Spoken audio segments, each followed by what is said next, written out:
Hi friends, welcome to Meera's novella. കീർത്തനം ഭാഗം 31.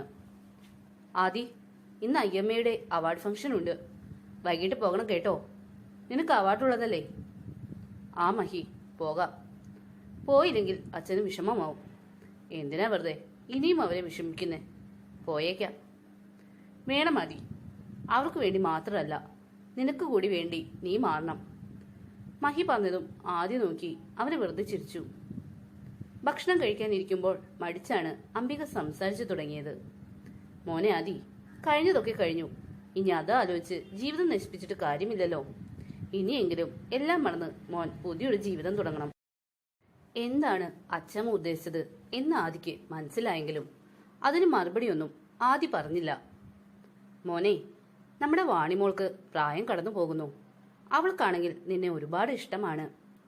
നിന്നെ മാത്രമല്ല, ഞങ്ങളെയും. കഴിഞ്ഞ 3 കൊല്ലമായി നമ്മുടെ വേദനകളിൽ ഒപ്പം നിന്നിട്ടേ ഉള്ളൂ ആ കുട്ടി.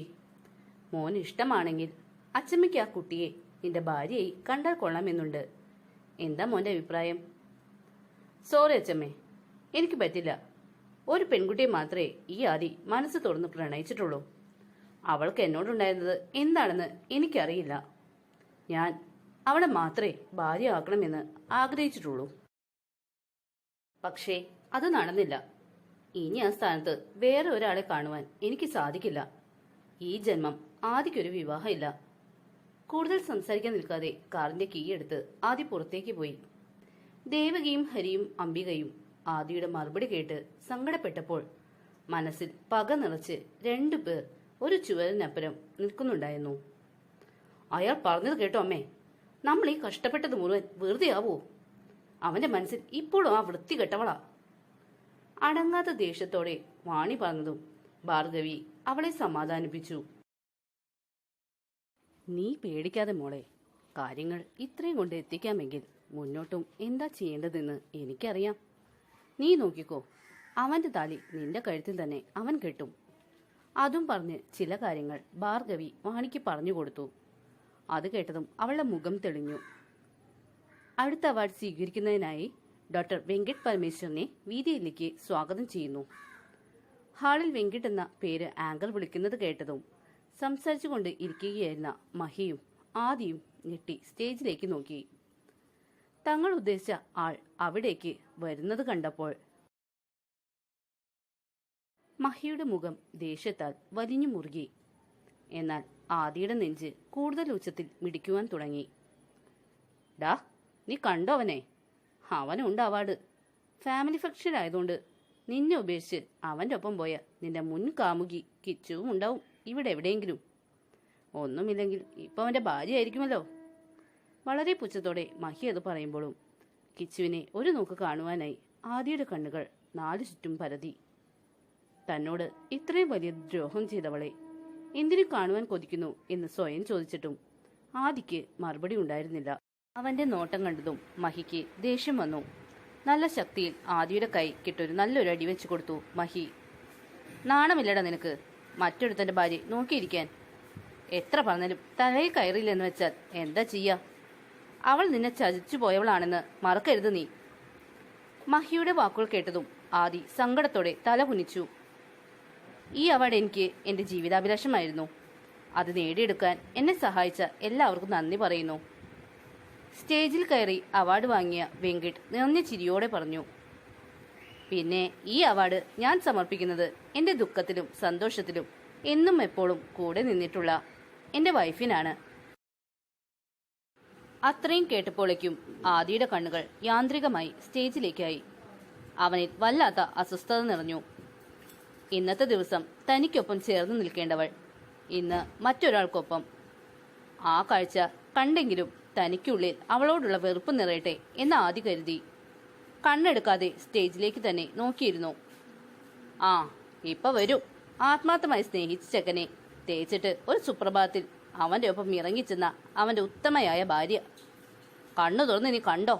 നിനക്കല്ലേ അവളെ ഇപ്പോഴും വെറുക്കാൻ പറ്റാത്തേ? കലി കയറി മഹി ഓരോന്ന് പറഞ്ഞുകൊണ്ടേ ഇരുന്നു. ആദിക്ക് തന്റെ ശക്തിയെല്ലാം ചോർന്നു പോകുന്ന പോലെ അനുഭവപ്പെട്ടു. ഡോക്ടർ വെങ്കിട്ട്, വൈഫിനെയും സ്റ്റേജിലേക്ക് വിളിക്കൂ ഞങ്ങൾക്കും കാണാലോ ഡോക്ടർ ഇത്രയ്ക്കധികം സ്നേഹിക്കുന്ന ആ വൈഫിനെ. ആങ്കർ പറഞ്ഞതും വെങ്കിട്ട് മൈക്ക് എടുത്തു വിളിച്ചു. ആദി ഒരു നിമിഷം തന്റെ കണ്ണുകൾ ഇറുക്കി അടച്ചു. അവന്റെ അവസ്ഥ മനസ്സിലാക്കി മഹി അവന്റെ കൈകൾ അമർത്തി പിടിച്ചു. ഇതാണ് എന്റെ ഭാര്യ വൈഗ വെങ്കിട്ട്. സ്റ്റേജിലേക്ക് കയറി വന്ന പെൺകുട്ടിയെ ചേർത്ത് പിടിച്ചുകൊണ്ട് വെങ്കിട്ട് പറഞ്ഞതും. ആ പേര് കേട്ടതും ആദിയും മഹിയും ഒരുപോലെ ഞെട്ടി. കിച്ചുവിനെ പ്രതീക്ഷിച്ചിരുന്ന സ്ഥാനത്തേക്ക് വേറെ ഒരു പെൺകുട്ടി കയറി ചെല്ലുന്നതും വെങ്കിട്ട് അവളെ കെട്ടിപ്പിടിച്ച് തന്റെ സന്തോഷം പങ്കുവെക്കുന്നതും ചില കണക്കെ അവർ കണ്ടിരുന്നു. ആദി, അപ്പൊ കിച്ചു ഇവന്റെ ഒപ്പല്ലേ അവൾ അന്ന് കല്യാണ മണ്ഡപത്തിൽ നിന്ന് ഇറങ്ങിപ്പോയേ? പിന്നെ ഇതേതാ പെണ്ണ്? ഇവൻ അവളെയാണോ കെട്ടിയത്? അപ്പൊ അവൾ എവിടെ? മഹി കിളി പോയ പോലെ ആദിയോട് ഓരോന്നും ചോദിച്ചുകൊണ്ടേയിരുന്നു. ആദിയുടെ അവസ്ഥയും മറിച്ചായിരുന്നില്ല. എന്താണ് സംഭവിക്കുന്നത് എന്നറിയാതെ ആദിയും തരിച്ചിരുന്നു. പറയടാ, കിച്ചു എവിടെയാടാ? നിന്റെ ഒപ്പം എല്ലാം ഉപേക്ഷിച്ച് ഇറങ്ങി വന്നവളെ പറ്റിച്ച് നീ വേറൊരുത്തിയെ കെട്ടി സുഖമായി ജീവിക്കുകയാണോടാ? സത്യം പറയടാ, നീ അവളെ എന്താ ചെയ്തേ? നിന്നെ വിശ്വസിച്ചല്ലേ അവൾ ഇറങ്ങി വന്നത്. എന്നിട്ട് ഇന്ന് നീ മറ്റൊരുത്തിയെ ഭാര്യയായി കൂടെ കൊണ്ട് നടക്കുന്നു. ഇതിന്റെ അർത്ഥം എന്താടാ? നിന്റെ ആവശ്യം കഴിഞ്ഞപ്പോൾ കൊന്നു കളഞ്ഞു അവളെ. അത്യധികം ദേഷ്യത്തോടെ വെങ്കിട്ടിന്റെ കഴുത്തിൽ കുത്തിപ്പിടിച്ച് ആദ്യ അലറി.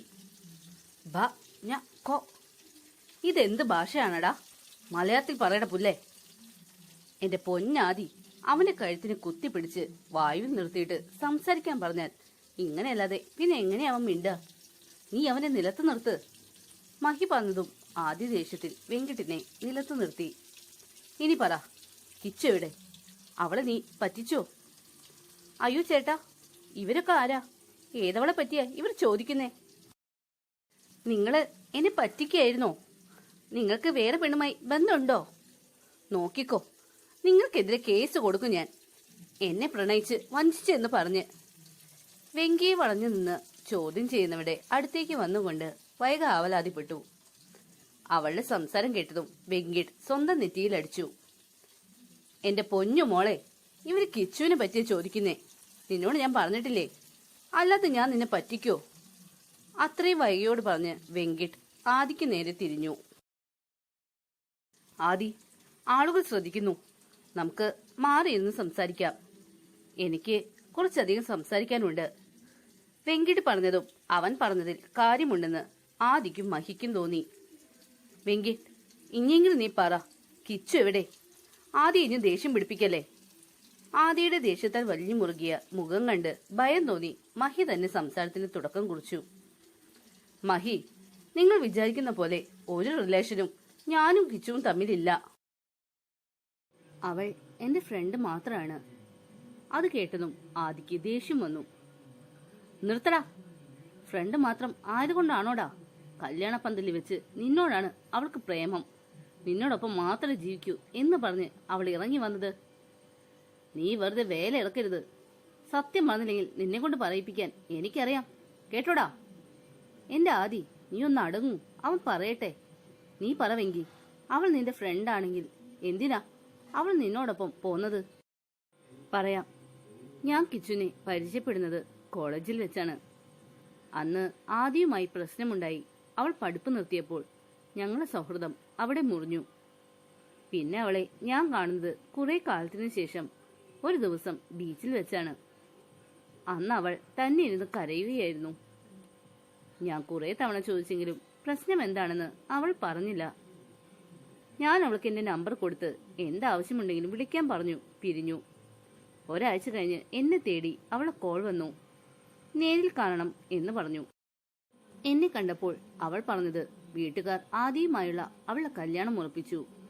ആദിക്കിപ്പോഴും കള്ളുകുടിയും മറ്റു ദുസ്വഭാവങ്ങളും ഒക്കെയുണ്ട്.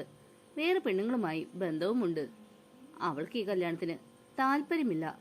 കല്യാണം മുടക്കാൻ അവൾ എങ്ങനെയെങ്കിലും സഹായിക്കണമെന്ന് പറഞ്ഞു. അവൾ പറഞ്ഞത് ഞാൻ വിശ്വസിച്ചു. എന്നോട് നുണ പറയേണ്ട കാര്യം അവൾക്കില്ലല്ലോ.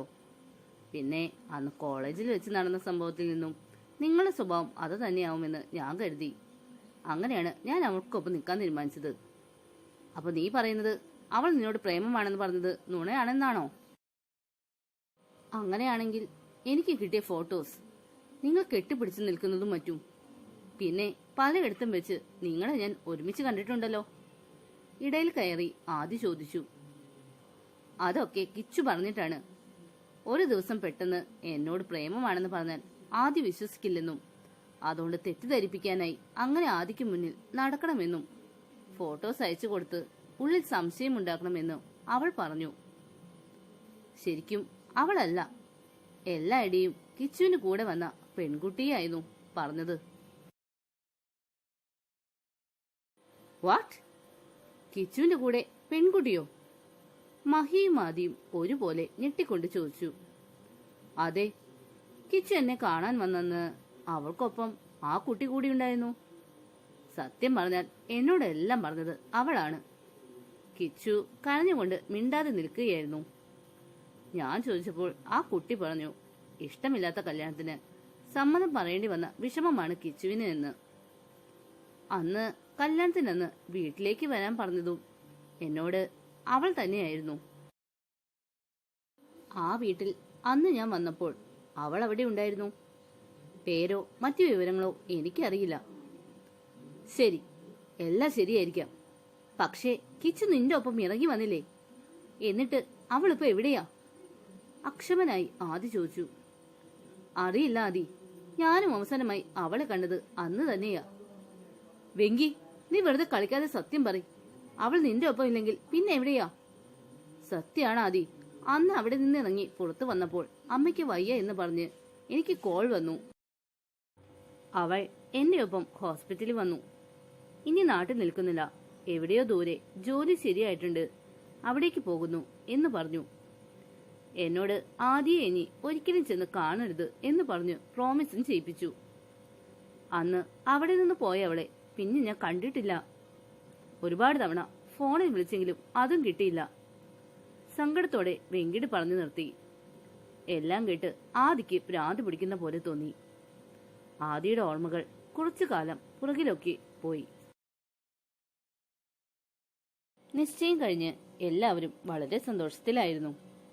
കിച്ചുവിന്റെ ചെറിയമ്മയും മകളും വന്നപ്പോൾ ആദ്യമൊക്കെ ദേഷ്യമായിരുന്നെങ്കിലും ചെയ്ത തെറ്റിന് അവർ കിച്ചുവിന്റെ കാല് പിടിച്ച് ക്ഷമ ചോദിച്ചപ്പോൾ എല്ലാം മറന്ന് അവരെ വീട്ടിൽ കയറ്റി. എന്നാൽ ഏകദേശം കല്യാണത്തിന് 1 മാസം മുന്നേ തൊട്ട് കിച്ചു തന്നോട് അകൽച്ച കാണിച്ചു തുടങ്ങി. ഒരുപാട് തവണ കാര്യമന്വേഷിച്ചെങ്കിലും മറുപടി തന്നില്ല. പിന്നെ അവളും വെങ്കിട്ടും കൂടിയുള്ള ഫോട്ടോസ് കിട്ടി. പക്ഷെ അതിന്റെ പേരിൽ അവളെ സംശയിച്ചില്ല. കല്യാണം മുടക്കാൻ ആരെങ്കിലും ചെയ്യുന്നതാവും എന്ന് കരുതി. അവരെ ഒരുമിച്ച് പല സ്ഥലത്ത് വെച്ച് കണ്ടപ്പോൾ വെറുതെ തിരക്കി ആരാണെന്ന്. ഫ്രണ്ടാണെന്ന് പറഞ്ഞ് അവൾ ഒഴിഞ്ഞു മാറി. അന്നും അവളെ സംശയിച്ചില്ല. അത്രയ്ക്ക് വിശ്വാസമായിരുന്നു തനിക്കവളെ. കൂടുതൽ ചോദിക്കാനും നിന്നില്ല. എന്നാൽ കല്യാണ ദിവസം എന്നെ ഞെട്ടിച്ചുകൊണ്ട് വെങ്കിട് കയറി വന്നു. കിച്ചുവിന്റെ കഴുത്തിൽ ചാർത്തുവാനായി ഞാൻ എടുത്തു പിടിച്ച താലി തട്ടിമാറ്റി അവൾ പറഞ്ഞു. ഒരിക്കലും അവൾ എന്നെ പ്രണയിച്ചിട്ടില്ല എന്ന്, എല്ലാം അഭിനയമായിരുന്നു എന്ന്. അവളുടെ ജീവിതം ഒരിക്കൽ തകർത്തതിന് പ്രതികാരം ചെയ്തത് ആണത്രേ. നാട്ടുകാരുടെയും വീട്ടുകാരുടെയും മുന്നിൽ വെച്ച് എന്നെ മനഃപൂർവ്വം അപമാനിക്കാൻ വേണ്ടിയാണ് കല്യാണത്തിന് സമ്മതിച്ചതെന്ന്. ഒന്നും വിശ്വസിച്ചില്ല, വിശ്വസിക്കാൻ കഴിഞ്ഞില്ല. അവളുടെ പ്രണയം ഒരിക്കലും അഭിനയമായി തോന്നിയിരുന്നില്ല. പക്ഷേ നാട്ടുകാർക്കും ബന്ധുക്കൾക്കും അവളെ അറിയില്ലല്ലോ. പലരും പലതും പറഞ്ഞു. അമ്മ എല്ലാം കേട്ട് തളർന്നു വീണു. പൊന്നുവിന് പോലും ഒന്നും വിശ്വസിക്കാൻ കഴിഞ്ഞില്ല. അവൾ കിച്ചുവിന്റെ കാല് പിടിച്ചു കരഞ്ഞു. എങ്ങോട്ട് പോകരുതെന്ന് അപേക്ഷിച്ചു. അവളെ തള്ളി മാറ്റി. വെങ്കിട്ടിനൊപ്പം സ്വന്തം ജീവിതമാണ് വലുതെന്നും പൊന്നു എങ്ങനെ ജീവിച്ചാലും തനിക്കൊന്നുമില്ലെന്ന് പറഞ്ഞ് അവൾ ഇറങ്ങിപ്പോയി. വെങ്കിട്ടിന്റെ ശബ്ദം ആദിയെ ഓർമ്മകളിൽ നിന്നും തിരിച്ചു കൊണ്ടുവന്നു. ആദി, സോറി. കിച്ചു പോയ പിന്നെയാണ് എനിക്ക് സംശയം തോന്നി ഞാൻ ആദിയെ പറ്റി അന്വേഷിച്ചത്. ആ മറ്റേ പെണ്ണ് പറഞ്ഞ പോലെ താൻ ഒരു കള്ളുകുടിയനോ പെണ്ണ് പിടിയനോ അല്ലെന്ന് അറിഞ്ഞപ്പോൾ ഞാൻ ആകെ തകർന്നുപോയി. എന്തിനാണ് ആ കല്യാണം കിച്ചു മുടക്കാൻ ശ്രമിച്ചതെന്ന് അറിയാൻ എനിക്ക് സാധിച്ചില്ല. തന്നെ കണ്ട് എല്ലാം തുറന്നു പറയണം എന്നുണ്ടായിരുന്നു. എന്നാൽ കിച്ചുവിന് കൊടുത്ത പ്രോമിസ് എന്നെ തടഞ്ഞു. പറഞ്ഞവസാനിച്ചപ്പോൾ വെങ്കിട്ടിന്റെ കണ്ണുകൾ കുറ്റബോധത്താൽ നിറഞ്ഞിരുന്നു. സാരില്ല വെങ്കിട്ട്, ഇങ്ങനെയൊക്കെ നടക്കാനാവും വിധി. അപ്പോ അനുഭവിച്ചല്ലേ പറ്റൂ. താൻ ഒരു പെൺകുട്ടിയുടെ കാര്യം പറഞ്ഞില്ലേ, അത് ഈ കുട്ടിയാണോ എന്നൊന്ന് നോക്കിക്കേ. ആദ്യം തന്റെ ഫോൺ ഓണാക്കി അതിൽ നിന്നും ഒരു ഫോട്ടോ എടുത്ത് വെങ്കിട്ടിന് കാണിച്ചു കൊടുത്തു. ഇത് തന്നെ, ഈ കുട്ടി തന്നെയാ. ഈ നടന്ന കളിക്ക് പിന്നിൽ ഇവളുണ്ടെന്നുറപ്പാ. കല്യാണം മുടക്കാൻ ഇവൾക്കായിരുന്നു ധൃതി. കിച്ചു അവൾ എന്തിനാ ഇതിന് കൂട്ടുനിന്നെന്ന് എനിക്കറിയില്ല. ആദിയുടെ കയ്യിൽ നിന്നും ഫോൺ വാങ്ങി നോക്കിയ മഹിയുടെ മുഖം ദേഷ്യത്താൽ ചുവന്നു.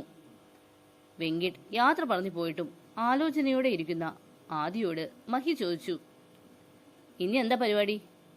ഇവളെ പിടിച്ചു കുടഞ്ഞാൽ തത്ത പറയുന്ന പോലെ സത്യങ്ങൾ പറയും.